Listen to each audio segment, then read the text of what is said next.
বিয়াৰ পিছত মাত নাইকিয়া কৰি দিয়েতো ব্যক্তিগত জীৱনত মই অলমষ্ট এক্সপ্ৰেছনলেছ মই কথাই নাপাতো ঘৰত সেইটো সদায় কমপ্লেইন কৰে একো নকওঁ সেইটো ক'বলৈ গ'লে বিয়াৰ আগতে গোটেই কথাখিনি খুব ধুনীয়াকৈ এক্সপ্ৰেছ কৰিছিলে বিয়াৰ আগত এনেও বেছি কথা কয় চবে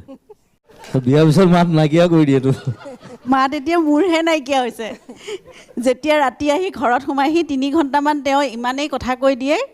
কোনো বুজি নোপোৱা কথা কিছুমান কৈ দিয়ে সেইখিনি মানে কিবা আপত্তিজনক যদি থাকে মোৰ মুখৰ পৰা যাতে একো এষাৰ মাত নোলায় সেইটো কৰিব লাগে তেওঁ তাৰ মানে মই যিটো স্কেলত কথা কওঁ তাতকৈ উচ্চ গ্ৰামত তেওঁ নিজৰখিনি ৰিলিজ কৰি দিয়ে গতিকে মই চাইলেণ্ট হৈ বহি থাকোঁ আৰু শুনি থাকোঁ যিমানখিনিলৈকে পাৰোঁ তাৰপিছত শুই দিওঁ মই ইফালে বাগৰি যদি শুই দিওঁ যে আৰু কিমান শুনিম আৰু তেনেকুৱা ধৰণৰ যদি হয় কিবা এটা মই ঘৰলৈ পিঠিটো চাবলৈহে আহিছিলোঁ তোমাৰ সেইখিনিও কয় তাতকৈ মই ষ্টুডিঅ'ত থকাই ভাল তাতকৈ মই গাড়ীখনত ঘূৰি ফুৰাই ভাল ৰাস্তাত ঘূৰি ফুৰিলে অন্ততঃ কুকুৰ এটাইও মোৰ কথা শুনে